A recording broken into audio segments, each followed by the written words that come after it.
Assalamualaikum warahmatullahi wabarakatuh. Sebelumnya, perkenalkan nama saya Eva Rosliani, mahasiswa dari STIMIK Mardira Indonesia dengan NIM 22110141 dari kelas F 2022. Sebelumnya, di sini saya akan menjelaskan tentang materi, yaitu dengan judulnya Kebebasan Informasi dan Privasi di Dunia Era Digital. Dan untuk poin-poin materi atau ringkasan materi yang akan saya jelaskan di judul Kebebasan Informasi dan Privasi di Era Digital ini, yang pertama ada definisi kebebasan dan informasi, yang kedua ada kebebasan informasi dan privasi serta ciri-ciri kebebasan informasi. Dan untuk yang ketiga, ada definisi dan undang-undang mengenai privasi. Untuk yang keempat, ada faktor-faktor yang mempengaruhi privasi itu sendiri. Dan yang kelima, ada perlindungan privasi dalam beberapa bidang. Jadi apa aja sih nanti perlindungan privasinya itu gitu ya. Dan untuk yang terakhir, poin yang akan saya jelaskan yaitu dampak kehilangan privasi dan apa sih contoh kasus pelanggaran privasi di Indonesia atau di dunia era digital yang pernah dialami di Indonesia. Oke, tanpa perlu berlama-lama lagi, kita bahas dulu poin yang pertama, yaitu definisi kebebasan dan informasi. Disimak dengan baik ya. Oke, kita berbicara tentang kebebasan dan informasi. Di sini ada yang udah tahu kan kebebasan atau informasi itu apa? Kalau misalkan belum tahu, oke, aku jelasin nih. Kebebasan adalah kemampuan untuk melakukan apa yang diinginkan atau hak istimewa yang dimiliki seseorang tanpa batasan yang tidak adil. Jadi setiap batasan itu punya keadilannya sendiri. Ya, punya batasan keadilannya sendiri. Jadi tidak boleh tidak adil gitu ya. Untuk kebebasan itu dapat dibedakan menjadi dua makna. Yang pertama, ada freedom. Nah, freedom ini kemampuan melakukan apa yang diinginkan dan mampu dilakukan. Jadi kalau misalnya kita pengen ngelakuin, ya kalau misalnya kitanya mampu ya udah lakuin aja gitu kan. Karena ya dengan kata freedom ya. Dan yang kedua, ada liberty. Tidak adanya pembatasan sewenang-wenangan dengan mempertimbangkan hak orang lain. Jadi kita boleh punya kebebasan, punya kebebasan, punya kewenang-wenangan, tapi kita juga harus mempertimbangkan nih hak orang lain. Kita juga harus punya pikiran, oh orang lain hak gak ya atas kebebasan kita? Kita berhak gak ya kalau misalnya ngambil ini ke orang lain akan adil gak ya, berhak gak ya buat orang lain. Jadi tetap ya, liberty itu harus dengan mempertimbangkan hak orang lain. Nah, untuk pelaksanaan kebebasan ini harus disertai juga sama tanggung jawab dan tidak merampas kebebasan orang lain. Nah, ini perlu ditanda kutip ya, tidak merampas kebebasan orang lain. Misalnya nih, aku punya analoginya nih. Seseorang itu punya kebebasan dengan kata freedom ya, untuk membunuh nih. Wow, untuk membunuh nih ya, membunuh tuh kan tindakan yang kejam ya, tapi tidak memiliki kebebasan liberty. Harus mempertimbangkan hak orang lain. Kalau kita membunuh, kita hak gak atas nyawa seseorang tersebut? Karena itu kan melanggar hak orang lain dong. Kita gak punya hak atas membunuh orang lain, kita gak punya hak atas umur seseorang gitu ya. Jadi kalau misalnya kita dengan berkata dengan kebebasan, kita juga harus punya pikiran atas kebebasan hak orang lain kayak gitu. Oke, sekarang kita lanjut dengan kata informasi nih. Informasi itu sendiri berasal dari bahasa Latin informationem, yang berartinya garis besar, konsep atau ide, dan merupakan aktivitas dalam pengetahuan yang dikomunikasikan. Karena kan ini informasi ya, otomatis kita komunikasi nih. Untuk informasi ini aku jelasin secara teori gitu ya. Informasi adalah pesan atau kumpulan pesan yang terdiri dari urutan simbol, makna, atau yang dapat ditafsirkan itu apa. Nah, informasi dapat berupa pengetahuan yang diperoleh dari pembelajaran, pengalaman, atau instruksi itu sendiri. Nah, kalau misalkan berbicara dengan kebebasan dan informasi, yaitu kalau informasi adalah pengetahuan yang diperoleh dari pembelajaran atau pengalaman terus kita kasih tahu ke orang lain. Nah, kalau kebebasan itu menjadi dua makna kan tadi, freedom dan liberty. Itu harus punya tanggung jawabnya, harus mempertimbangkan hak orang lainnya. Nah, segitu nih untuk secara keseluruhan ya, secara ringkasnya apa itu kebebasan, apa itu informasi. Nah, kalau tadi kan analogi privasi. Nah, sekarang aku kasih analogi kebebasan informasi. Analoginya, bayangin kita di dunia digital kayak perpustakaan yang gede, terus terbuka untuk umum.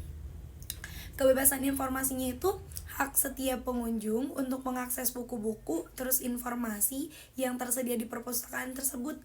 Jadi mereka tuh bisa belajar, bisa juga mendapatkan pengetahuan, terus juga berbagi ide gitu ya.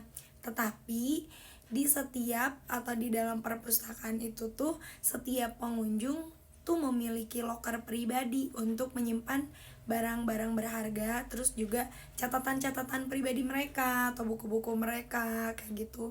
Tapi loker ini tuh cuman bisa dibuka oleh pemiliknya sendiri kayak gitu. Nah, privasi di era digital ibaratin loker tersebut tempat menyimpan data dan informasi pribadi yang tidak boleh diakses oleh sembarang orang tanpa izin.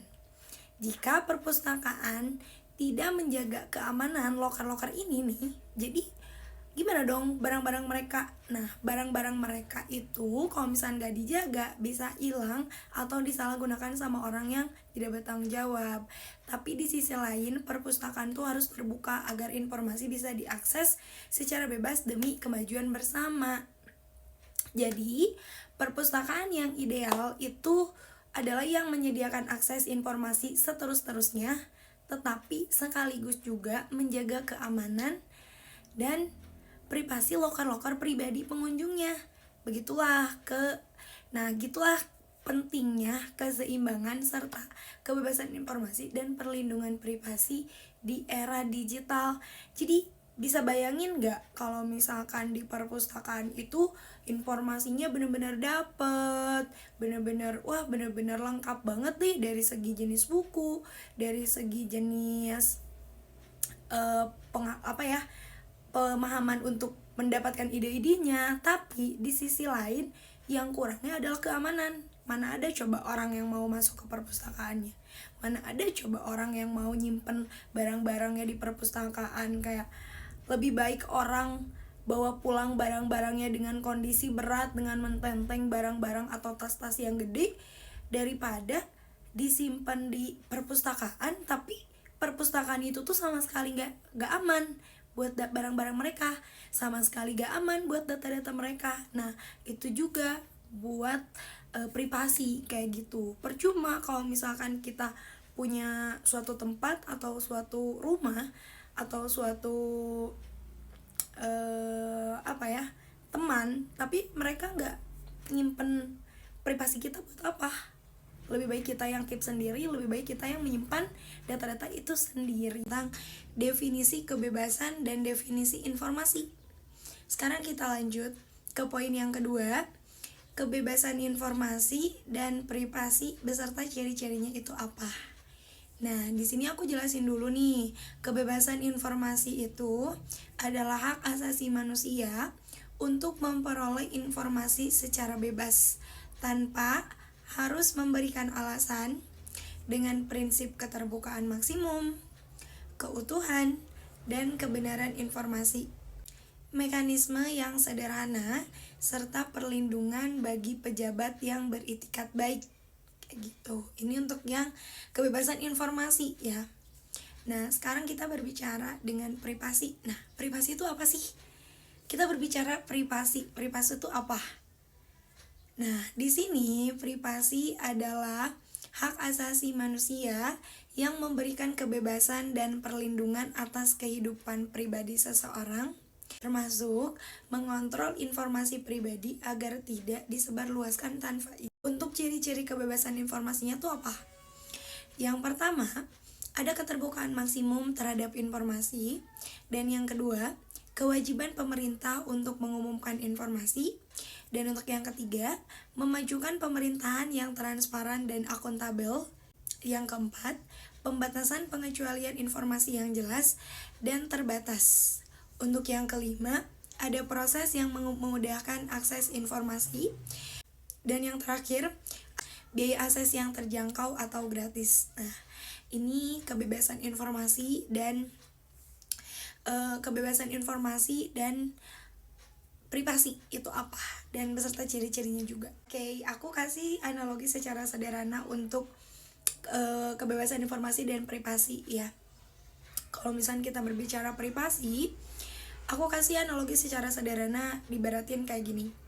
Kita punya rumah, kita punya tempat tinggal, dan kita terima tamu, mau itu temen atau keluarga atau pasangan kita sendiri misalkan. Nah, kalau kita izinin mereka masuk, otomatis kita juga harus punya privasi. Misalkan orang itu kita izinin untuk nginep di rumah kita. Nah, kita sebelumnya jelasin dulu nih, oke, guys, kalian gak boleh masuk ke kamar ini ya. Ini kamar orang tua aku, atau ini kamar khusus buat aku secara me time gitu. Kalian tidak boleh masuk ke kamar ini. Atau ini barang-barang ini gak boleh kalian sentuh ya.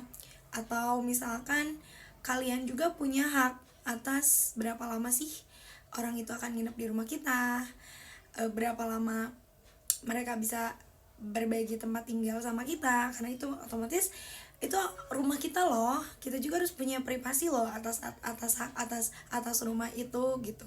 Kalau kita izinin masuk, bukan berarti orang lain itu hak secara keseluruhan di rumah kita. Kayak gitu.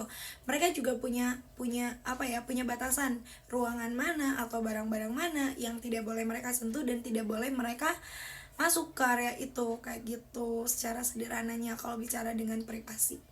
Kalau berbicara dengan kebebasan informasi, kalau ke informasi itu otomatis harus secara real dong informasinya. Kalau misalkan kita sebarluaskan, kita harus juga tahu ini real atau enggaknya, ini benar atau enggaknya, faktanya benar atau enggak. Nah, kalau misalkan kita punya teman, mereka kasih informasi yang mungkin itu menjadi privasi bagi dia dan ternyata dia mau berbagi sama kita harus menghargai itu. Kita tidak boleh kasih informasi itu kepada orang lain. Nah, itu kalau misalnya kita sebarluasin, kita juga udah sama aja merenggut privasi, merenggut kebebasan informasinya gitu, karena kita udah sebarluaskan nih secara tidak langsung ke orang lain. Secara analoginya sederhananya kayak gitu guys. Oke. Untuk poin yang selanjutnya adalah definisi undang-undang privasi. Nah, di sini aku jelasin, undang-undang privasi adalah aturan hukum yang mengatur bagaimana data pribadi seseorang itu dikumpulkan, terus disimpan, terus digunakan, terus nantinya akan dibagikan oleh individu. Nah, itu untuk pengertian undang-undang privasi.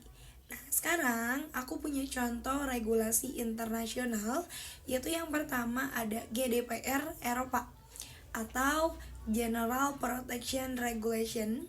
Kalau di Indonesia itu ada namanya UU PDP atau Undang-Undang Perlindungan Data Pribadi Nomor 27 Tahun 2022. Yang ketiga ada CCPA atau California Consumer Privacy ACT.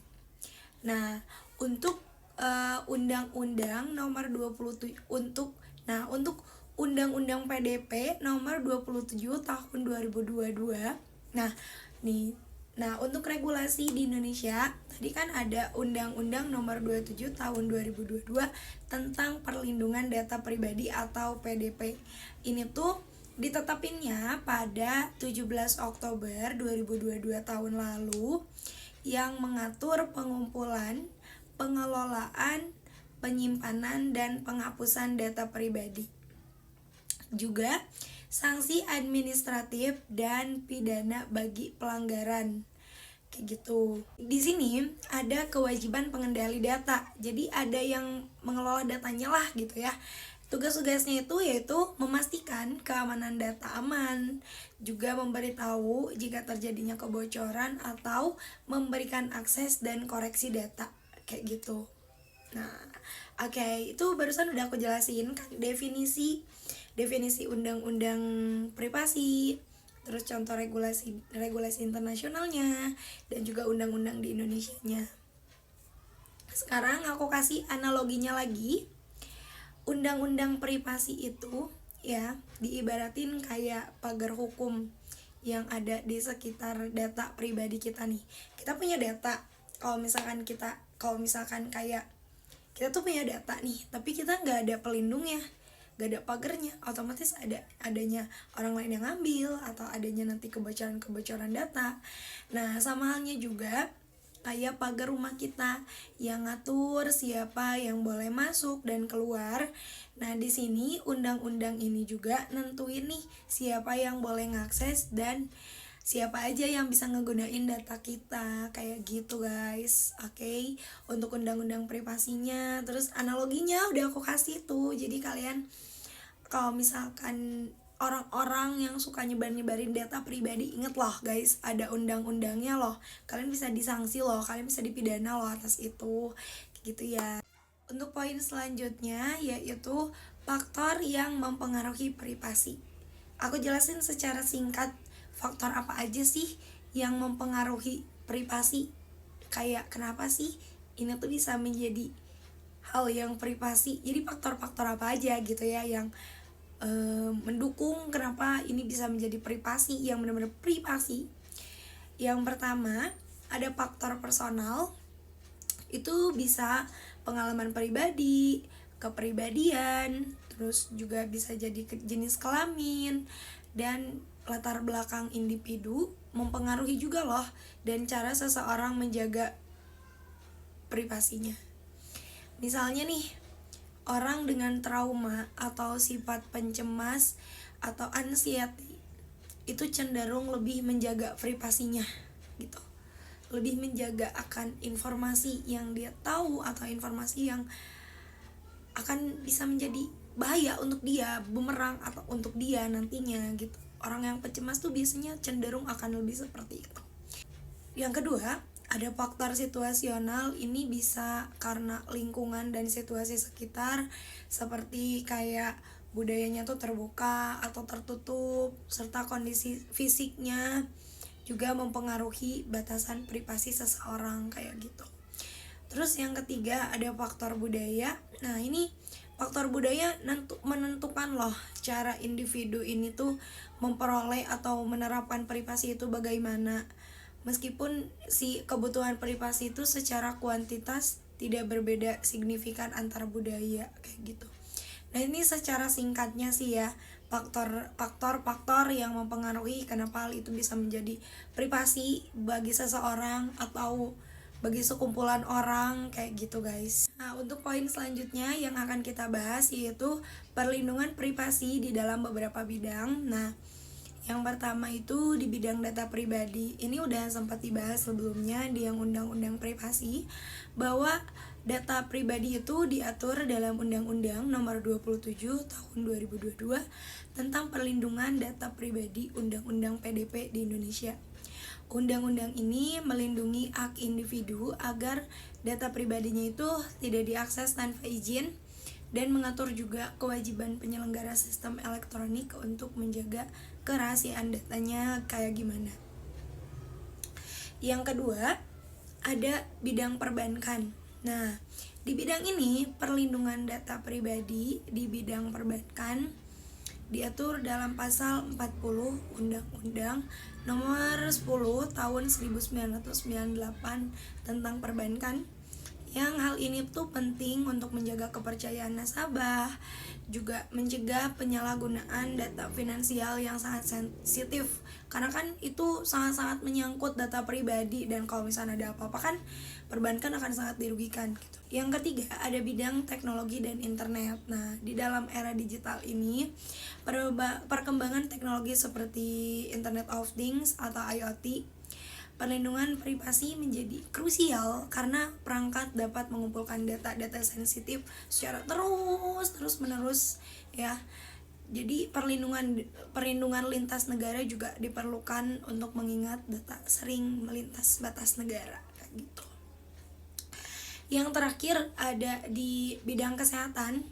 Nah, di bidang kesehatan ini data kesehatan termasuk loh kategori data sensitif ya, yang mendapat perlindungan khusus karena berhubungan dengan rahasia kondisi pribadi seseorang gitu. Indonesia menjamin kerahasiaan data kesehatan yang disampaikan kepada penyelenggara pelayanan kesehatan. Oke, seperti itu secara singkatnya untuk perlindungan privasi di dalam 4 bidang tadi. Di bidang data pribadi, di bidang internet, terus di bidang kesehatan, di bidang perbankan. Poin selanjutnya yaitu dampak kehilangan privasi. Nah, ini nih wajib banget kalian tahu nih apa aja dampak-dampaknya kalau misalkan kita kehilangan privasi kita, kehilangan data-data kita itu seperti apa. Kalian simak. Yang pertama, dampak kehilangan privasi itu ada pencurian identitas nih. Data pribadi kita itu bisa digunain untuk membuat identitas palsu atau bisa aja melakukan penipuan. Ini wajib banget loh para pencuri-pencuri ya. Kalian tuh nakal banget. Nah, yang kedua, ada kerugian finansial. Akun kita diretas, uang kita dicuri, atau bisa aja nih sama orang yang nyurinya kita itu dibukain pinjaman atau pinjol terus dibuka atas nama kita, padahal kita sama sekali gak ngebuka itu. Tiba-tiba ada tagihan atas nama kita, tiba-tiba dicek nanti di bank, atau kita mau ngambil sesuatu, kak ini kakaknya ternyata udah punya cicilan segini padahal kita gak pernah. Nah, itu bisa jadi karena pencurian data juga. Terus yang ketiga ada gangguan psikologis. Kalau misalnya data kita diretas, kita jadi stres, kita jadi tidak nyaman akibat penyalahgunaan data tersebut kayak gitu. Dan yang selanjutnya ada kehilangan kepercayaan. Kalau misalkan kita di suatu perusahaan, terus kita ada nasabah atau konsumen, data-datanya itu ternyata data-data kita diambil sama diretas sama orang. Nah, kita bisa jadi kehilangan kepercayaan ke perusahaan tersebut kayak gitu. Terus ada juga dampak sosial dan sistemik gitu. Nah, ini pengguna enggan berbagi data lagi, menghambat inovasi digital juga. Kalau misalkan orang yang udah kertas, itu orang-orang tuh jadi lebih hati-hati. Jadi kayak pasti akan jadi lebih hati-hati dalam pengisian data apa segala macam. Meskipun data itu penting, mereka akan lebih hati-hati. Nah, ini nih berdampaknya kenapa kalau misalkan kita kehilangan privasi. Untuk poin selanjutnya, aku akan bahas tentang contoh kasus di Indonesia. Ternyata pernah ada kebocoran data guys dalam pengelolaan BPJS Kesehatan di tahun 2021. Nah, yang jadi masalah utamanya ini tuh kenapa bisa jadi terjadinya kebocoran data. Ternyata masalahnya itu hampir data pribadi lebih dari 200 juta peserta BPJS Kesehatan ini diduga dijual di forum gelap. Entah siapa yang ngejual, tapi ini lebih dari 200 juta peserta data-datanya dijual di dalam forum gelap, entah itu forum, entah itu apa ya.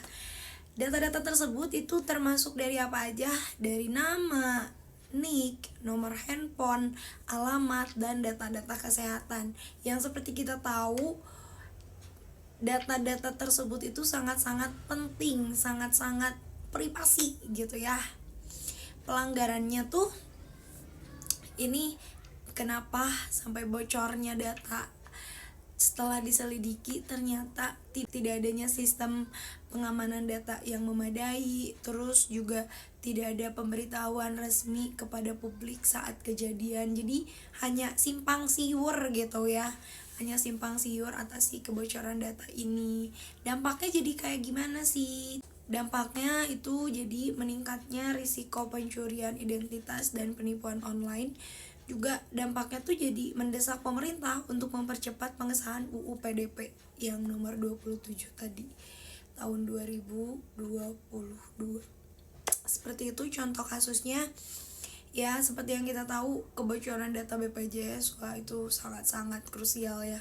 Sangat-sangat data-data pribadi semua itu loh, data-data pribadi semua sangat disayangkan gitu. Kenapa hal itu bisa sampai terjadi? Pembahasan untuk kebebasan informasi dan privasi di era digital sudah kita bahas semuanya. Jadi dapat disimpulkan, kita simpulkan di era digital seperti sekarang itu informasi juga bisa didapatkan dengan sangat mudah dan cepat ya melalui internet dan juga teknologi lainnya. Hal ini juga membuat itu kita memiliki kebebasan untuk mencari, menerima, juga membagikan berbagai informasi ya yang bermanfaat untuk kehidupan tentunya. Seperti itu. Terus untuk kebutuhan apa? Hal ini membuat kita tuh memiliki kebebasan untuk mencari ya, menerima, juga membagikan berbagai informasi yang bermanfaat untuk kehidupan sehari-hari, mau itu pendidikan ataupun pekerjaan. Nah, untuk kebebasan informasi ini sangat penting ya, sekali lagi sangat-sangat penting karena seperti yang udah kita bahas tadi, kebebasan informasi ini sangat penting karena membantu kita menjadi lebih tahu dan lebih pintar juga bagaimana mengambil keputusan. Tapi jika ada sisi baik, tentunya ada sisi buruknya. Jadi di sisi lain, kemudahan akses informasi juga bisa membawa resiko ya terhadap privasi kita, seperti yang udah kita jelasin tadi. Data-data pribadi seperti nama, alamat, terus nomor telepon, hingga kebiasaan sehari-hari bisa aja tersebar tanpa izin, terus juga bisa aja disalahgunakan oleh pihak yang tidak bertanggung jawab. Oleh karena itu, buat ngejaga privasi di dunia digital itu jadi hal yang sangat penting supaya kita itu tetap merasa aman, juga terlindungi gitu ya. Kalau misalkan bukan kita yang melindunginya secara kalau misalkan bukan kita nih yang melindungi ya, nanti ya siapa lagi gitu kan. Kalau misalkan nunggu orang lain yang melindungi ya tetap aja kita juga harus punya kerahasiaan data kita sendiri gitu. Kebebasan informasi juga kebebasan informasi dan privasi itu sebenarnya harus berjalannya tuh beriringan, tidak boleh nggak sampai gitu ya. Kalau misalnya kebebasan informasi tanpa adanya privasi kan juga susah ya. Jadi kita harus bisa menikmati manfaat dari informasi yang terbuka, tapi kita juga harus tahu batasan agar data pribadi kita tidak mudah diakses oleh orang lain. Pemerintah, perusahaan teknologi, dan masyarakat harus bisa bekerja sama untuk membuat aturan dan kebijakan-kebijakan yang melindungi data pribadi sekaligus juga mendukung kebebasan informasinya gimana kayak gitu. Nah, selain itu, kita nih sebagai pengguna teknologi juga harus lebih bijak dan berhati-hati dalam membagikan informasi di dunia maya.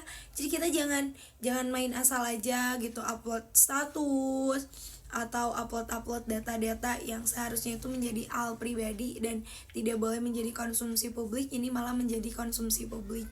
Itu harus banget kita jaga karena dunia maya tidak seramah itu kawan. dunia maya tidak seramah itu dan tidak friendly itu untuk kita ungkapkan hal-hal pribadi kita di sosial media. Jadi dengan begitu kita harus bisa nih memanfaatkan lagi secara maksimal tanpa kehilangan hak atas pribadi dan keamanan kita sendiri kayak gitu. Singkatnya nih ya, di era digital ini kebebasan informasi dan perlindungan privasi itu dua-duanya hal yang sama-sama penting, juga harus dijaga dengan seimbang. Supaya apa? Supaya teknologi bisa memberikan manfaat bagi semua orang, mau itu kita sendiri ataupun itu orang lain, kayak gitu. Jadi diingat ya, kebebasan informasi dan privasi itu harus berjalan dengan seimbang dan beriringan. Gak boleh adanya informasi nggak ada privasi, adanya privasi nggak ada informasi gitu. Tetap dua-duanya harus berjalan beriringan, seperti itu ya dari aku penyampaian materi atas kebebasan informasi dan privasi di dalam dunia era digital. Mohon maaf jika ada kesalahan atau kekurangan dalam penyampaian materinya. Terima kasih juga buat yang udah simak dan nonton videonya sampai selesai. Aku Eva Rosliani pamit undur diri dulu. Terima kasih. Wassalamualaikum warahmatullahi wabarakatuh. Bye bye.